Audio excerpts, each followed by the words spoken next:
Apa hukumnya menikahkan perempuan yang sedang hamil, Pak Ustadz? Menurut mazhab Syafi'i, perempuan yang hamil nikah. Assalamualaikum warahmatullahi wabarakatuh.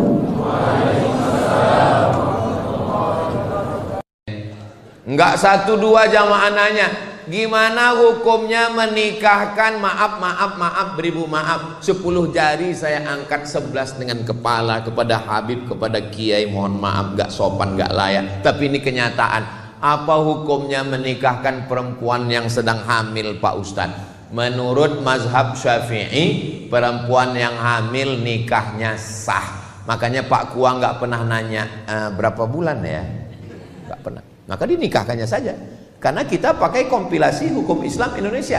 Yang jadi masalah bukan akad nikahnya, yang jadi masalah setelah anak lahir. Setelah anak lahir nggak boleh pakai bin bapaknya, binnya ke ibunya. Kenapa? Karena itu bukan anak dia. Ini anak saya, Pak Ustadz. Sudah tes DNA ke Singapura, ini anak saya. Dalam penetapan nasab nggak bisa pakai DNA. Nggak bisa menetapkan nasab, tapi ini anak saya. Nggak bisa. Kenapa nggak diakui? Karena kertas nggak diakui KPU, nyoblos sebelum hari H. Syarat kepala rumah tangga suami nggak banyak. Yang pertama din agama, yang kedua akhlaknya baik. Kalau perempuan syaratnya agak banyak, 4. Tungkahul mar'atu li arba'. Perempuan itu dinikahi karena 4. Pertama, 5 liha, sugih, kaya. Kamu nikah dengan dia? Iya. Perasaan dulu kamu kan playboy cap tupai, lompat sana lompat sini. Kok nikah dengan dia? Ya ini yang paling kaya, Pak Ustadz. Kabarnya dia ini kakeknya dulu orang-orang kaya yang hartanya nggak habis 7 turunan. Terus ternyata setelah nikah ketahuan dia keturunan yang ke-8.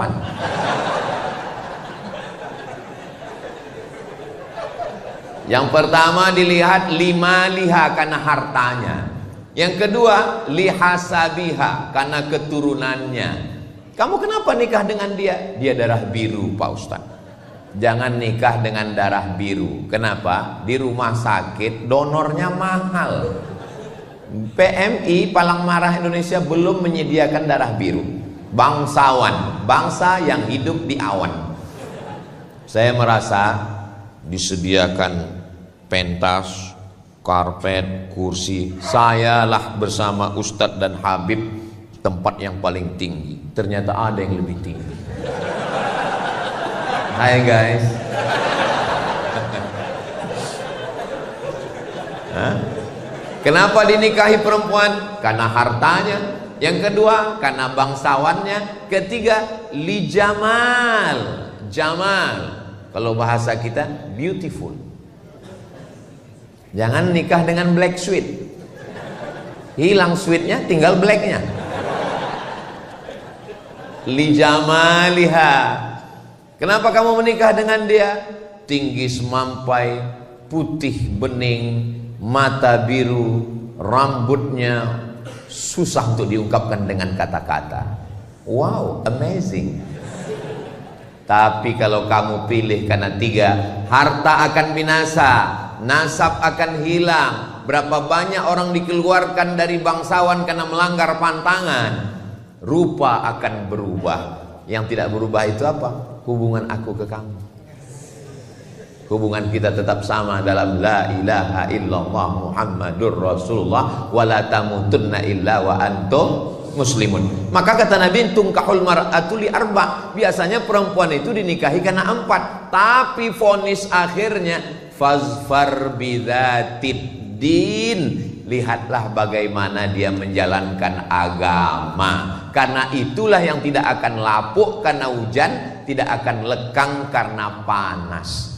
Cobalah tanya orang-orang tua kita yang sudah menikah 5, 10, 20 tahun, ulang tahun pernikahan emas 50 tahun. Itu yang kekal abadi adalah rupa berubah, harta berubah. Yang tidak berubah itu adalah din. Di dalam din ada ketaatan kepada Allah, kesetiaan. Ustaz Somad, ya, Saya mahasiswa Ustadz dulu di kampus. Ingat Ustadz? Iya ingat, alhamdulillah. Alhamdulillah saya sudah tamat Ustadz, udah wisuda. Alhamdulillah sudah kerja Ustadz. Alhamdulillah. Belum nikah Ustadz. Innalillah. Kenapa belum nikah? Dulu kan Ustadz ngomong, katanya kalau nyari istri itu lihatlah pada hartanya, nasabnya, cantiknya, agamanya. Ustadz, tolong carikan saya yang ada 4-4-nya. Kalau ada 4-4-nya ngapain saya kasih ke kamu?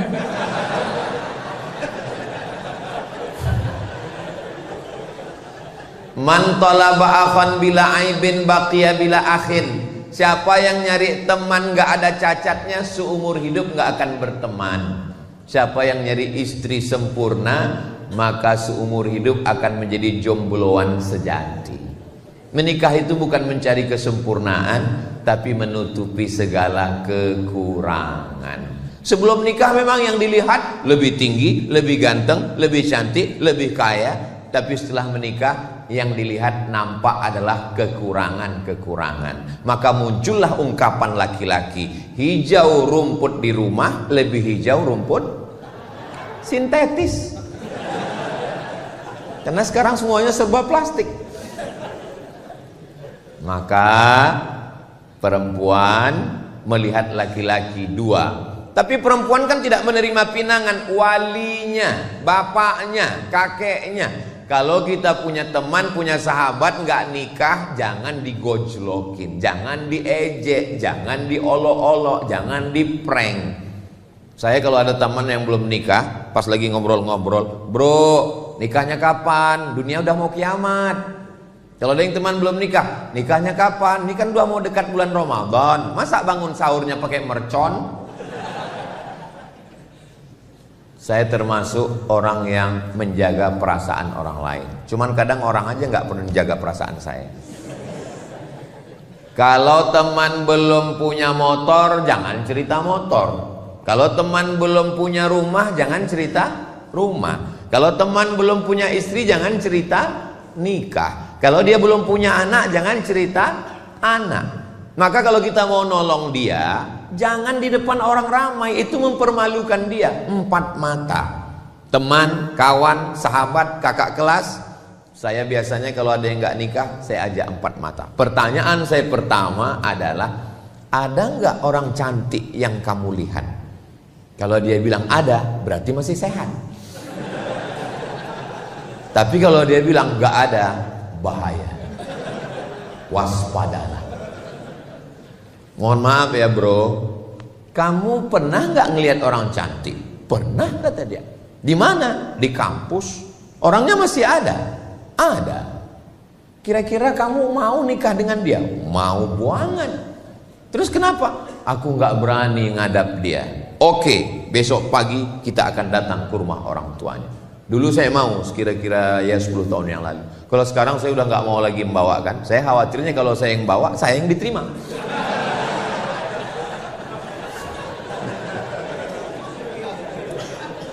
Ustadz Somad kepedean. Jadi kita tolong teman kita, sahabat yang mau nikah, jangan kepedean mentang-mentang udah kerja, udah sarjana, udah ini langsung datang. Assalamualaikum Pak Haji, saya tidak mau hubungan kita hanya sekedar 1 jamaah di masjid. Mau ingin yang lebih dekat daripada itu. Angkat aku jadi menantumu. Jangan. Walaupun dia mau, tapi komunikasi kita orang timur tidak begitu. Bawa orang tua, bawa Ustadz Kiai Haji Muhammad Soleh Drehem, bawa Habib. Kalau khawatir, bawa Pak Kapolres. Kalau bawa Kiai, mungkin bacakan ayat. Fankihu ma taba lakum minan nisa'i masna wa thulatha wa ruba. Wankihul ayama minkum min ibadikum. Tapi kalau Pak polisi, nggak perlu basa-basi, terima. Kalau nggak, saya tilang.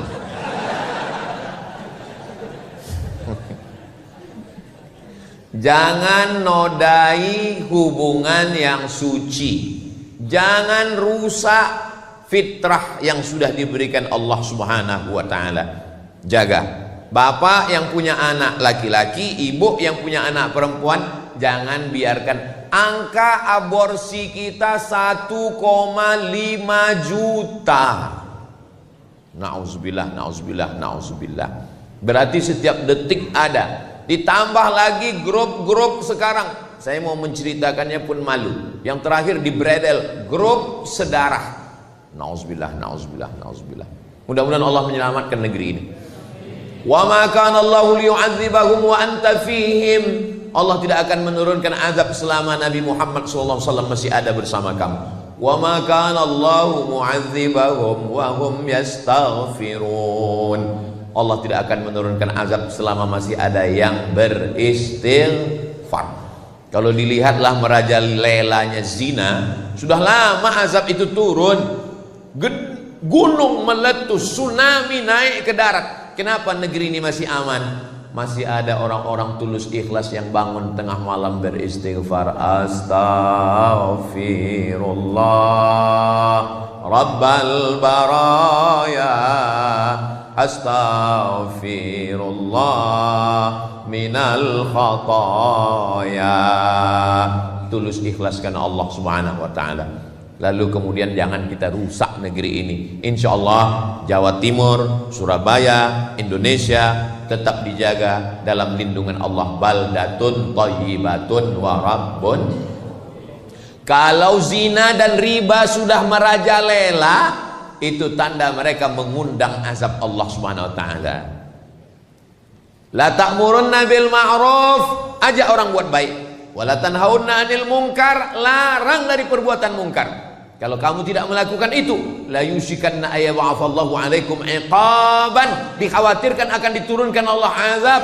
Ketika azab itu turun, summa tad'unahu, lalu kamu kumpul ramai-ramai istighosah kubro, ngangkat tangan, Allah angkat bala ini. Fala yustajabu lakum, doa kamu tidak dikabulkan. Jadi tujuan kita ngaji, tujuan kita sholawatan, tujuan kita majelis zikir, itu semua untuk menyelamatkan kita, anak-anak kita dari fitnah akhir zaman yang luar biasa ini. Memangnya zina ini cuman zaman sekarang Pak? Zaman dulu sudah ada. Cuman komunikasi manusia waktu itu tidak semasif sekarang. Zaman dulu laki-laki mau ngomong sama perempuan itu nggak boleh, pantang, aib. Lihatlah bagaimana susahnya Zainuddin komunikasi dengan Hayati dalam tenggelamnya kapal Van der Wijk. Dulu ditulis itu kertas, lalu diletakkan di celah sayap burung merpati. Hai burung, sampaikan pesanku padanya. Rupanya burungnya salah alamat. Musim berubah, hari berganti, tidak lagi pakai burung, dimasukkan ke dalam botol kaca. Salamkan cintaku padanya. Yang diharapkan supaya ini botolnya ke Pulau Jawa, nyas ke Afrika. Akhirnya berubah. Lalu kemudian ketika Zainuddin mau pergi ke surau sore-sore ke Langgar, dia pun meletakkan secari kertas di celah ketiaknya. Lalu Hayati pun lalu dan mereka pun mengambil. Sekarang langsung DM, hai besti. Kalau ada laki-laki menyapamu, hai sayang, kamu cantik, dia bukan bapakmu, dia bukan kakekmu, dia bukan kakakmu, dia bukan pamanmu, yakinlah dia buaya darat. Ini anak-anak perempuan kita mesti kita jaga. Tolong adik-adik yang punya usaha sablon, yang punya usaha stiker, buatkan stiker say no to bonceng. Buatkan baju kaos di belakang, katakan tidak pada narkoba, say no to drug, katakan tidak pada playboy. Tapi baju-baju yang begini jangan dibawa sholat Jumat. Mungkin sholat pas enggak, untuk menyelamatkan anak-anak kita. Kadang anaknya sudah ngaji, malah orang tuanya. Dulu disebut kenakalan remaja, sekarang kenakalan orang tua. Orang tuanya nanya, kamu udah punya pacar? Belum. Hari gini nggak punya pacar, apa kata dunia? Lingkungan kita tidak mendidik, tontonan kita tidak jadi tuntunan, telinga tidak memberikan nasihat. Saya untuk ngomongnya dalam masjid pun malu, untuk mengucapkannya di depan Habib, di depan Kiai pun rasanya nggak sopan. Tapi ini kenyataan. Apa lagu yang didengar? Kucing garong, keong racun, Cinta Satu Malam, Selimut Tetangga, Sepia, pulang-pulang berbadan dua. Itu zina semua. Kenapa terpikir bagi mereka untuk membuat lagu-lagu setan, lagu-lagu maksiat, lagu-lagu kumpul kebo ini? Kenapa terpikir? Wa inna syayatina la yuhuna ila awliyaihim. Setan-setan mengirimkan signal kepada wali-wali mereka. Kenapa lagunya bagus ya? Kenapa syairnya indah ya? Padahal mengajak perbuatan zina. Ini adalah bisikan-bisikan setan yang merusak. Mudah-mudahan Allah menyelamatkan anak-anak kita insya Allah. Makanya kalau ada solawatan, ada zikir, ada itu semua.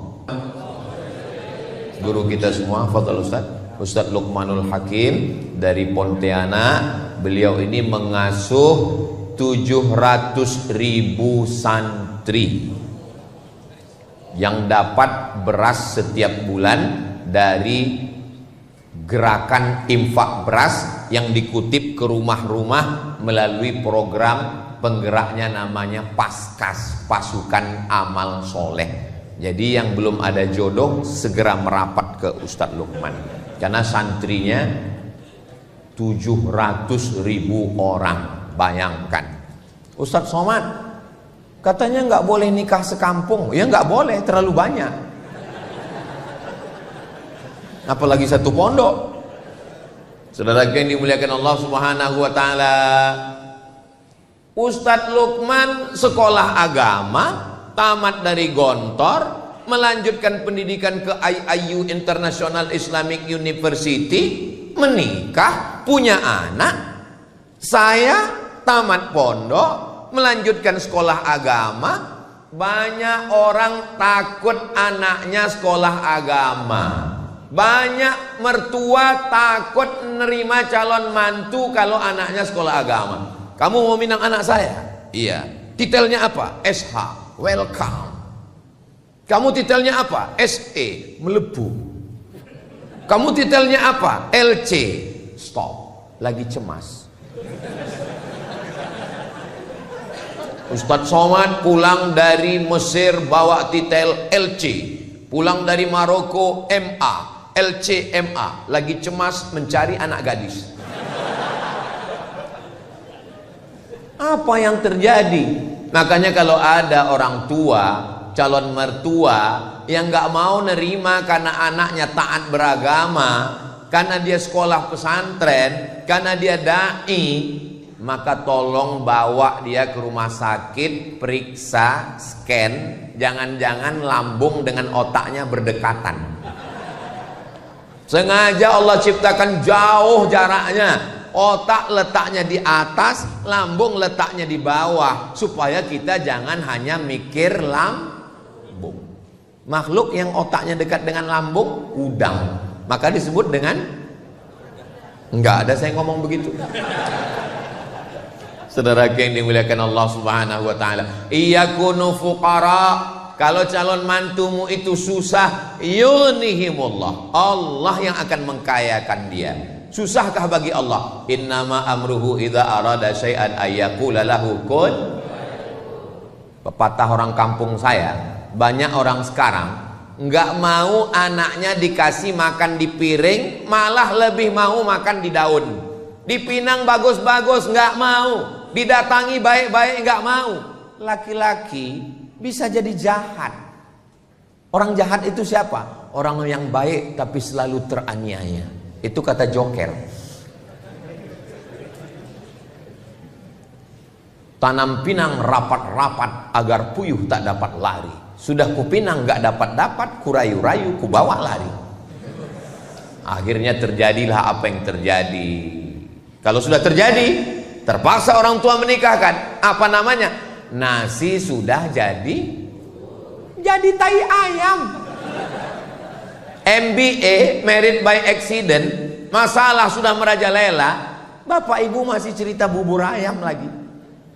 Ya Allah, selamatkan anak-anak kami dari fitnah akhir zaman. Saya kalau membayangkan bagaimana Ustadz Luqman gak pacaran sampai tamat Gontor, sampai kuliah. Kenapa? Karena pondok menyelamatkan. Benteng terakhir kita pondok pesantren. Daftarkan anak Anda segera ke pondok pesantren. Hubungi nomor kontak berikut ini. Ingat, kuota terbatas. Sekarang pesantren dibully, pesantren diekspos, dikatakan ada kekerasan, dikatakan jangan gara-gara nila setitik rusak susu. Dulu sebelanga, sekarang sekota. Ini sengaja diangkat untuk apa? Supaya anak kita tidak punya. Orang tua berangkat dari jam 7 pagi, pulang jam 4 sore, sampai rumah jam 5, capek, lelah, letih, lesu, letoy, loyo, lunglai, sehingga tidak punya perhatian lagi ke anak-anak. Tidak ada yang mampu membangunkan anaknya dari jam 3 subuh sampai tidur jam 10 malam, ngontrol bacaan Qur'annya, pakaiannya, jilbabnya. Kita doakan supaya para habaib, kiai-kiai kita di pondok pesantren sehat untuk menjaga anak-anak kita, insya Allah.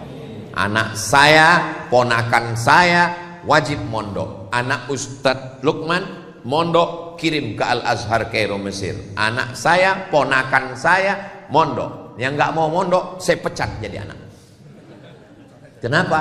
Karena saya nggak sanggup. Kiai-kiai zaman dulu, supaya anaknya nggak manja, maka dikirim ke kiai lain, dikirim ke pondok lain. Supaya apa? Supaya anak merasakan pendidikan. Orang tua yang sayang dengan anak bukan orang tua yang menyiapkan kamar yang besar, AC yang dingin, dengan layar TV yang besar, dengan handphone, gadget, laptop.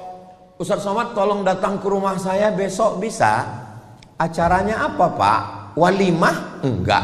Akikah? Enggak. Nikah? Enggak. Pindah rumah? Enggak. Terus acaranya apa? Ruqyah. Yang mau diruqyah siapa?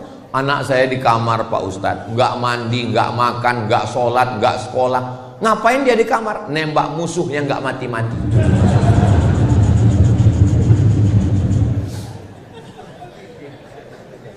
Terus terang saya belum pernah membaca hadis u'izuka min game online. Siapa yang menyediakan kamar yang besar pakai AC lengkap? Saya Pak Ustadz. Siapa yang masang wifi 24 hours? Saya Pak Ustadz. Siapa yang belikan gadget dengan layar besar di kamar? Saya Pak Ustadz. Sekarang anaknya kecanduan, siapa yang salah? Ustadz. Kita disalahkan. Kenapa orang tua membiarkan anak manja? Karena dia dulu menderita, dia tidak ingin anaknya susah. Akhirnya apapun yang diminta anak diberikan. Anak minta motor, diberikan. Motornya dipreteli, hilang semua, tinggal stang sama mesin. Speedometer nggak ada, knalpot disunat, dipotong semua, lewat depan masjid. Ghairil maghdubi alaihim waladdallin. Didoakan sama jamaah, mampus. Amin. Ya kalau mati, kok setengah mati? Maka setelah anak dinikahkan, menangis ibu. Ini mempelai laki-laki, ini mempelai perempuan, ini kedua orang tua sebelah kanan, sebelah kiri. Nangis si mempelai perempuan, ibunya nangis. Ibu nangis kenapa? Tanggung jawab saya sebagai orang tua sudah lepas Pak Ustadz. Anak saya sudah nikah. Kata siapa? Kata siapa tanggung jawab ibu lepas? Tolong nanti ibu kalau kebetulan jadi mempelai, mendampingi mempelai jadi orang tua, jangan asal-asal nangis. Saya dikirim beberapa video waktu sungkem itu, orang tuanya nangis, yang lain bukan nangis. Kenapa? Bulu matanya copot. Dapat videonya? Kalau nggak dapat nanti saya kirim. Siapa yang mengatakan tanggung jawab bapak sama ibu berakhir setelah akad nikah? Akad nikah acara yang sakral, yang suci, yang bersih di masjid. A'linu hadzal nikah. Nikah jangan diam-diam. Buat iklannya, istiharkan, buat walimahnya. Aulim walau bisyatin. Ta'al. Sini, wahai Abdurrahman bin Auf. Kamu nikah ya? Iya ya Rasulullah. Karena di tangannya ada atharus sufrah, kuning-kuning bekas za'faran. Kamu menikah? Iya. Kenapa enggak ngundang-ngundang aulim walau bisyatin, buatlah selamatan walaupun hanya seekor kambing. Seekor kambing kalau di Arab itu undangannya 10 orang. Kalau seekor kambing. Kalau di kampung saya 1 RW. Apa maksudnya? Walaupun ngundang 10 orang, buat acara, baca doa, syukur-syukur ada hadrah, wadribu alaihi biddufuf, pukulkan kendang. Setelah itu menikah bulan Januari, lalu kemudian nanti bulan Desember atau Oktober, Ustaz Somad datang ya acara akikah. Yang nikah Januari kemarin, alhamdulillah. Tapi sekarang jarang-jarang begitu. Nikah Januari, Mei diundang akikah. Loh, perasaan kemarin walimahnya Januari. Iya Pak Ustaz. Mei kok sudah akikah? Ini efisiensi Pak Ustaz. Mau gimana anak-anak kita ini? Enggak 1, 2 jamaah nanya, gimana hukumnya menikahkan, maaf beribu maaf, 10 jari saya angkat 11 dengan kepala kepada Habib, kepada Kiai, mohon maaf gak sopan, gak layak. Tapi ini kenyataan. Apa hukumnya menikahkan perempuan yang sedang hamil Pak Ustadz? Menurut mazhab Syafi'i, perempuan yang hamil nikahnya sah. Makanya Pak Kua nggak pernah nanya berapa bulan ya, nggak pernah. Maka dinikahkannya saja. Karena kita pakai kompilasi hukum Islam Indonesia. Yang jadi masalah bukan akad nikahnya, yang jadi masalah setelah anak lahir. Setelah anak lahir nggak boleh pakai bin bapaknya, binnya ke ibunya. Kenapa? Karena itu bukan anak dia. Ini anak saya Pak Ustadz. Sudah tes DNA ke Singapura, ini anak saya. Dalam penetapan nasab nggak bisa pakai DNA, nggak bisa menetapkan nasab. Tapi ini anak saya, nggak bisa. Kenapa nggak diakui? Karena kertas nggak diakui KPU, nyoblos sebelum hari H. Sampai di sini paham? Kalau bapaknya, tolong fokus ke yang kedua. Kalau bapaknya meninggal, si anak nggak dapat warisan. Kalau si anak meninggal, si bapak nggak dapat warisan. Yang paling mengerikan, ternyata si anak perempuan 20-25 tahun akan datang, dia mau nikah, kamu nggak bisa mewalikannya karena kamu bukan bapaknya. Itu yang paling menyakitkan. Mau jujur takut, mau ngaku nggak enak, mau dinikahkan nikah nggak sah. Jalan solusinya gimana? Ngomong ke Pak Kua, Pak Kua mohon maaf, nanti saya pura-pura mencret ya. Kata Pak Kua, bukan kau yang pertama, yang lain gitu juga.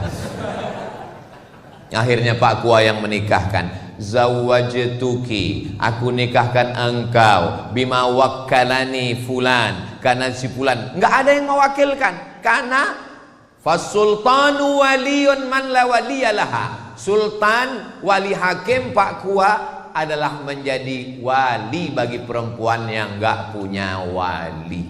Bayangkan itu, pikirkan.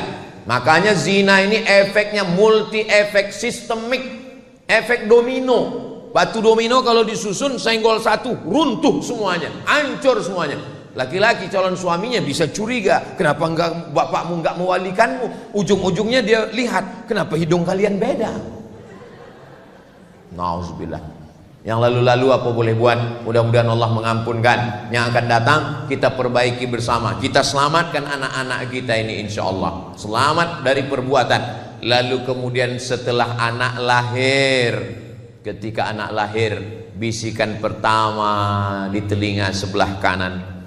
Waktu anak saya lahir, Mizian Hazik Abdillah, waktu itu saya belum viral.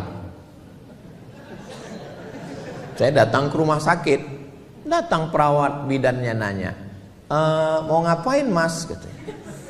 Saya nggak pakai peci. Saya kalau nggak pakai peci, pakai baju kemeja, disangka orang mahasiswa semester 7. Saya bilang, saya mau, anak saya baru lahir, kebetulan tanggal 1 Muharram. Saya lagi ceramah nyambut 1 tahun baru, pulang-pulang dia udah lahir.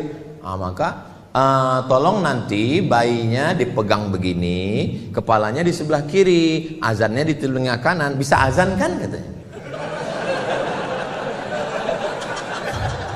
Tapi alhamdulillah, artinya bidan-bidan kita walaupun dia nggak mondok, nggak sekolah agama, tapi sudah diajarkan ternyata mesti diazankan. Saya azankan. Azan untuk anak bayi nggak sama dengan azan masjid. Ini sekarang banyak yang ketukar-tukar ini. Azan yang mestinya untuk masjid dipakai untuk bayi. Kalau untuk masjid itu suaranya lantang, Allahu Akbar, Allahu Akbar.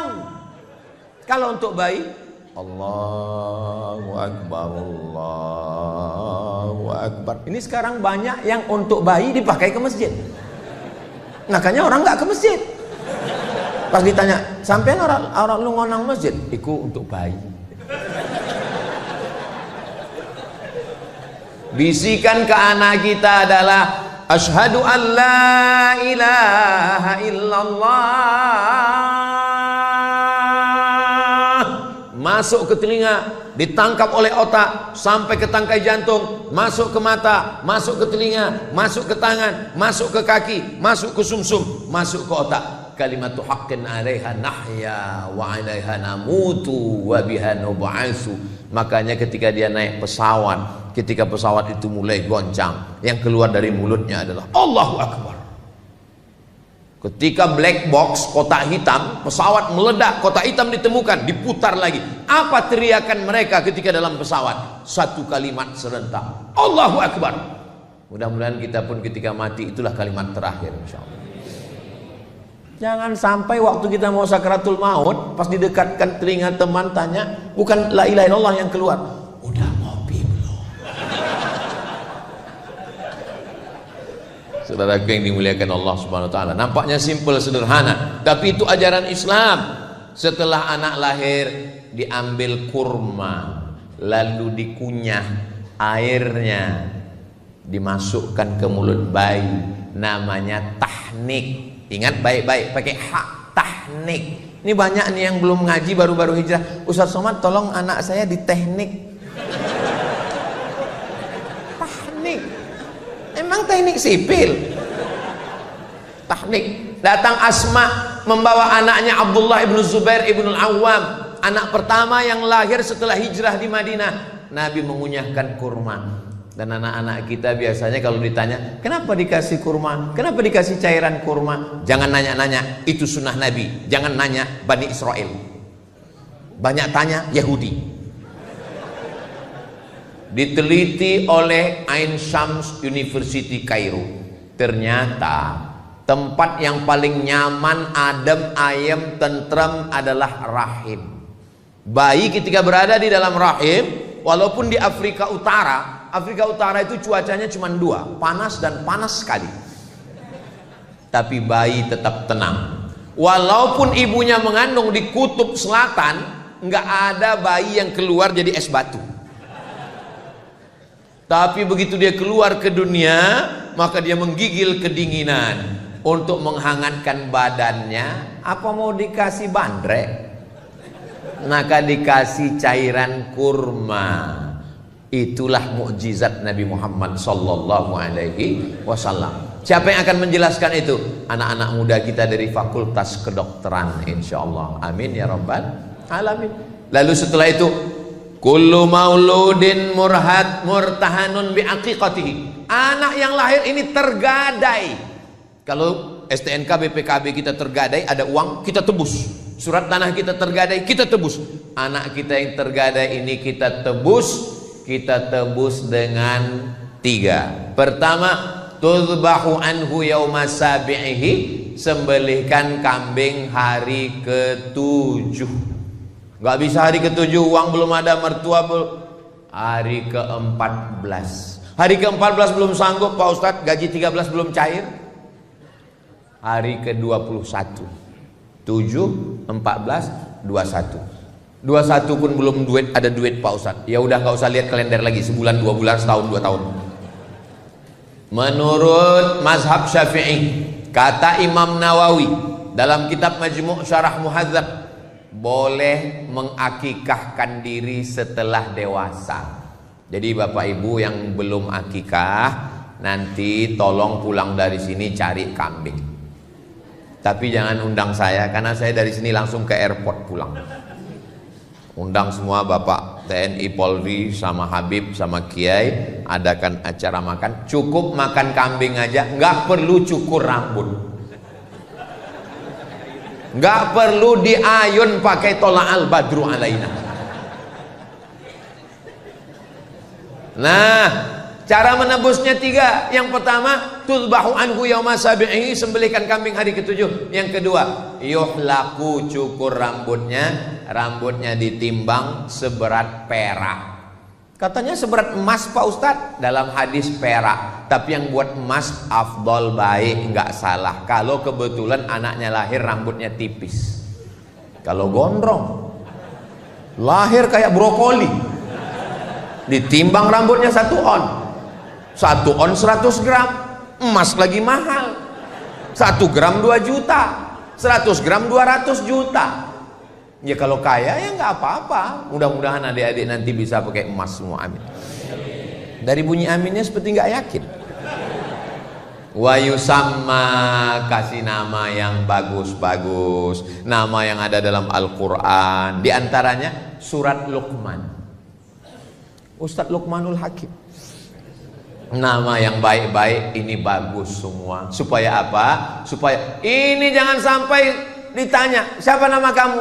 Nama saya Lapendos. Apa itu? Lelaki penuh dosa. Mohon maaf kalau kebetulan namanya sama. Saya takut disomasi, ditangkap. Harap maju ke depan, kita bacakan absen satu-satu. Camry, hah? Merek mobil sedan. Kenapa namamu dikasih begini? Kebetulan saya lahir 17 Agustus Pak Ustadz. Loh kok Camry? Apa hubungannya? Kemerdekaan Republik Indonesia. Mantap. Ya buatlah di awalnya Muhammad Camry, Ahmad Camry. Biar orang tahu, mana tahu terjadi sesuatu, tahu. Jangan sampai jamaah bingung, ini mau kita kirim kemana ini? Ke Jepang. Nah, banyak orang ini berkata, what is in a name? Apalah arti sebuah nama? Dalam Islam nama itu adalah doa. Nama adalah keberuntungan. Nama-nama yang tidak baik diganti Allah dengan nama yang baik-baik. Saya dikasih nama Abdus Somad. Awalnya dulu nama saya dikasih kakek saya. Itulah orang dulu. Saya tanya, yang ngasih nama saya siapa, Mak? Yang ngasih nama kamu kakekmu. Ibu saya merasa nggak ngerti, nggak tahu apa-apa. Dia nanya. Orang sekarang nggak mau nanya, buat sendiri. Pakai ilmu apa? Cocokologi. Nama suami, nama istri gabungkan. Nama suami Sulaiman, nama istri Toibah, nama anak Letoy. Mohon maaf Pak Sulaiman. Apa ini? Kita punya kiai, kita punya Habib, tanya kira-kira nama yang baik untuk anak saya siapa? Nama saya dulu pertama kali dikasih mbah saya, kakek saya, dikasih nama Solah. Bagus, Solah pakai H. Solah artinya baik. Tapi di kampung saya orang Melayu, Solah itu nama ikan. Kata ibu saya, masa dipanggil ikan gitu. Nama yang lain lah, Pak. Akhirnya dikasih nama. Waktu itu qori yang terkenal di Mesir, Syekh Abdul Somad, Abdul Basit Abdul Somad. Maka dikasih Abdul Somad. Maka waktu saya kuliah di Mesir, setiap ditanya orang, Ismake, what is your name? Abdul Somad. Masya Allah Syekh, kata dia. Saya yang khawatir, takut disuruh ngaji. Nama ini penting. Lalu kemudian setelah itu apa lagi? Diajarkan membaca. Ayyu'allimahul kitaba idza aqala. Diberikan dia pendidikan yang baik. Man ala salasa banatin, siapa yang membesarkan mendidik 3 anak perempuan, fa'addabahunna, diberikan pendidikan yang baik, wa zawwajahunna, dinikahkan dengan orang baik-baik, wa ahsana ilaihinna, buat baik sampai mati meninggal dunia, falahul jannah, maka surgalah baginya. Mudah-mudahan kita mendapatkan kunci surga dengan membesarkan anak-anak kita ini, insyaallah. Yang kaya raya hartanya tinggal, pejabat jabatan tidak lama, paling lama 2 periode, itu pun kalau tidak ditangkap KPK. Tapi kalau punya anak yang soleh, bangun dia di tengah malam dan berdoa, Rabbil firli wali walidayya warhamhuma kama rabbayani shaghira. Sekarang di pintu-pintu masjid, di pintu-pintu mall ditulis ada namanya QRIS. QRIS. QRIS. Cara bacanya gimana sebetulnya? Kris. Q-nya quick. Quick artinya cepat. R-nya response. Kris, quick response code. Kode yang cepat merespon. Sekarang banyak ayah tidak merespon, dipanggil anaknya, papa, tadi adik punya nilai bagus di sekolah, bapaknya tetap juga scroll. Makanya ibu kalau punya suami nggak cepat merespon, tempel kris di kering.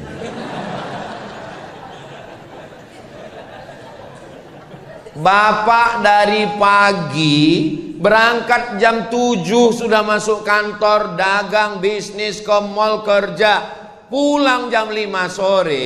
Habis itu azan maghrib, sholat maghrib di masjid, langgar surau musola sampai isya, pulang ke rumah sudah jam 8.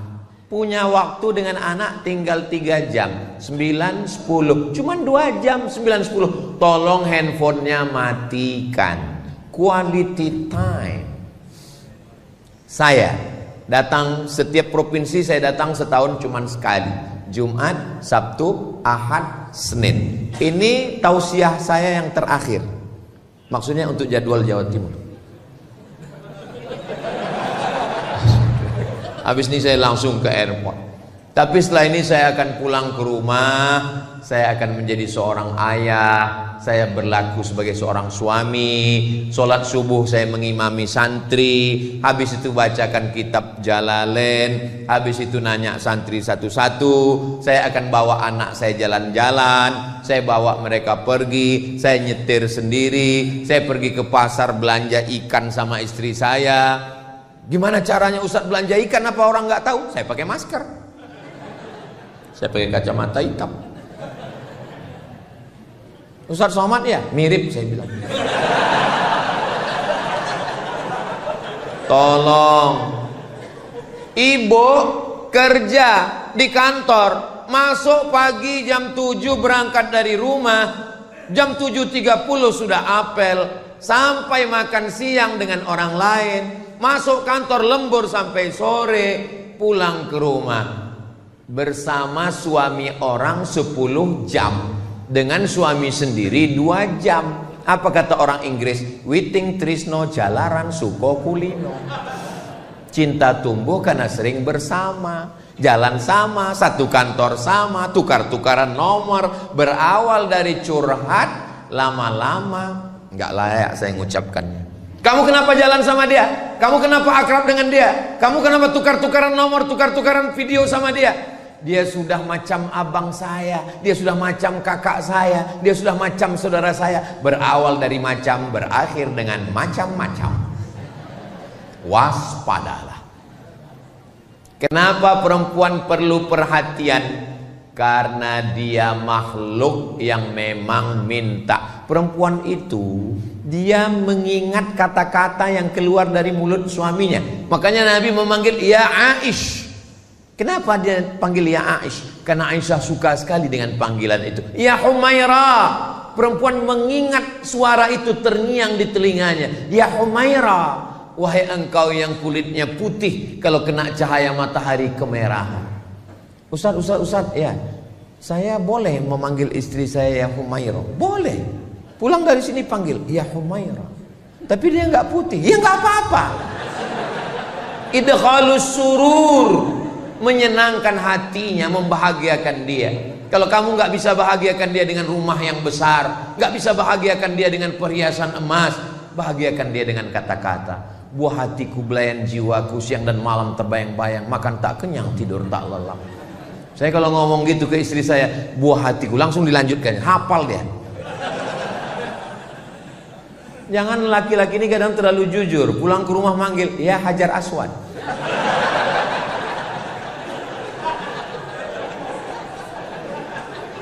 Sampai kapan proses pendidikan keluarga ini? Sampai mereka dulu mati atau kita mati. Proses mendidik anak sampai mereka mati atau kita mati. Kalau kita yang mati duluan, mereka yang akan membisikkan ke telinga kita la ilaha. Mudah-mudahan anak-anak kita yang membisikkan la ilaha illallah. Jangan sampai kita merasakan sunyi di tengah keramaian. Kota metropolitan, penduduknya 5 juta, ramai hiruk pikuk, suara klakson non-stop. Tapi kita berada di ruang yang sepi di tengah keramaian. Ruang sepi itu bernama ICU. Memang tulisannya ICU, saya nggak bohong. Kenapa disebut ICU? Karena ICU, you don't see me. Aku ison delok sampean, sampean orang ison delok aku. Di ruang sepi sunyi itu, anak pertama luar kota, anak kedua keluar negeri, anak ketiga meeting, anak keempat surfing, anak kelima mancing. Siapa yang membisikkan ke telinga la ilaha illallah? Mana uang yang dicari pergi pagi pulang petang, peras keringat banting tulang? Mana yang lembur kerja nggak pulang-pulang sampai berbulan-bulan nggak pulang, kepala rumah tangga bernama Bang Toib? Akhirnya kita hanya mau husnul khatimah. Mudah-mudahan anak kita nanti semua yang membimbing kita, yang membacakan surat Yasin, yang mendoakan kita, yang membacakan tahlil afdhaluz zikri fa'lam annahu la ilaha illallah. Mereka mengantar jenazah kita, mereka yang memandikan. Makanya masjid-masjid tolong buat acara penyelenggaraan jenazah, tapi yang latihan itu yang anak-anak muda. Ini sekarang banyak di beberapa tempat yang latihan malah jamaah yang udah tua. Jangan, karena kalian yang mau dilaksanakan. Anak-anak muda ini, itu Pak Ustadz, penyelenggaraan jenazah itu berat Pak Ustadz, modalnya besar. Apa modalnya? Orang cuman keran air kok. Iya tapi Pak Ustadz itu kan mesti ada bonekanya. Nggak usah pakai boneka, pilih salah satu yang malas sholat. Izin sama bapaknya, Pak, izin ya anak bapak nanti untuk praktek. Memang saya sudah lama nasihati dia, gak cocok. Siram. Cara menyiramkan air ke jenazah. Nah, jenazah orang oleh guyu, orang ujung guyu. Nah, hanya sampai pengkafanan, jangan dikuburkan. Khawatirnya kita bercanda malaikat serius. Saya yang memasukkan jenazah almarhumah ibu saya ke liang lahat, saya yang membuka talinya, saya yang membuka wajahnya, saya yang memiringkannya ke arah kiblat, saya yang menempelkan hidungnya ke tepi. Dulu engkau mandikan aku, engkau letakkan aku di anduk yang lembut, sekarang aku meletakkanmu di atas liang lahat tanah. Dulu kalau aku menangis, kau letakkan tanah liat, kau letakkan bantal yang lembut di atas kasur yang wangi. Hari ini apa yang kubalaskan? Kuletakkan di tengkukmu tanah liat yang keras, yang bau. Tapi saya puas. Kenapa? Karena saya sempat datang. Jadwal waktu itu di Pulau Madura, tanggal 18 Maret 2019. Saya bilang, kalau pesawat ini cepat saya sampai, tunggu saya. Tapi kalau tidak, apa boleh buat? Alhamdulillah saya sempat sampai. Saya mengimami sholat jenazah. Saya mengantarkan, saya dengan adik saya, dengan sahabat saya, kami turun bertiga. Kami yang meletakkannya ke bawah. Setelah itu saya naik ke atas, saya membacakan talqin, saya mendoakan. Sampai hari ini sejak beliau wafat, tidak pernah putus pembagian sembako 300 paket. Karena itu yang kami mampu. Dan sekarang membangun masjid, insya Allah tak lama lagi peresmian Masjid Hajjah Rohana. Mudah-mudahan, saya cerita ini tidak ingin macam-macam. Saya cuma ingin supaya adik-adik saya, sahabat-sahabat saya, kalau ibu kalian masih hidup, ayah kalian masih hidup, bahagiakanlah mereka. Saya dulu nggak pernah punya cita-cita apa-apa. Ketika ditanya, Ustadz nanti mau jadi apa? Enggak. Yang penting aku kuliah, dapat ijazah, mau jadi dosen, dapat gaji, membahagiakan orang tua. Hanya itu saja. Bahagiakanlah orang tua.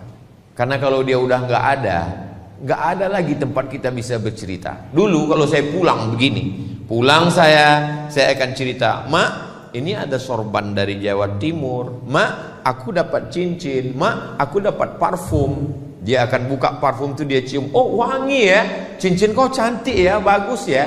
Sekarang nggak ada. Bercerita ke istri, ke anak, ya, tapi rasanya tak sama. Maka kalau ibu kalian masih ada, ayah masih ada, bahagiakanlah, senangkanlah mereka. Siapa yang membahagiakan orang tuanya, menjadikan orang tuanya seperti raja-raja, maka insya Allah Allah akan buat rezeki dia pun sama seperti rezeki raja-raja. Bukan hadis Nabi, dapat saya di grup WhatsApp. Tadi saya mulai jam 8 kurang 15. Sekarang sudah jam 9 kurang 20. Jadi ini sudah melanggar kode etik jurnalistik. Mestinya kalau saya dengan Ustadz Lukman itu pembagian waktunya 30 menit. Mudah-mudahan apa yang saya sampaikan ini menjadi pelajaran buat saya sendiri. Mudah-mudahan keluarga kita semuanya sakinah, mawaddah, warahmah. Rajulun as'as, ada seorang laki-laki, rambutnya kusut, berdebu. Kenapa rambutnya kusut? Karena dia tidak bersisir. Kenapa dia tak bersisir? Takut kalau dia bersisir, rontok rambutnya sehelai, dia kena dam karena dia sedang ihram. Tangannya diangkatnya ke atas, doanya tak dikabulkan Allah. Kenapa doanya tak dikabulkan Allah? 4 sebab. 1, mat'amuhu haram, makanannya haram. 2, masrabuhu haram, minumannya haram. 3, malbasuhu haram, pakaian haram. Jangan belikan ke pakaian haram. 4, wahudhiya bil haram, dikasih anak bini makan haram. Sekali haram tetap. Cuman lah Pak Ustaz, dia desak terus, kami dikasihnya, ya ambil juga lah. Tapi tadi kata Ustaz makanan haram, daging haram, pakaian haram, semua haram. Ambil, serahkan ke Masjid Al-Hasanah.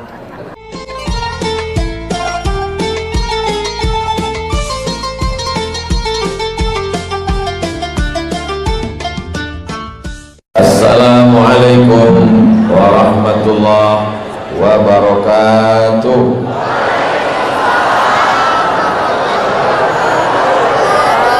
Apa kabar semua jamaah? Sehat? Kita selalu berdoa, Rabbana atina fid dunya wa fil akhirati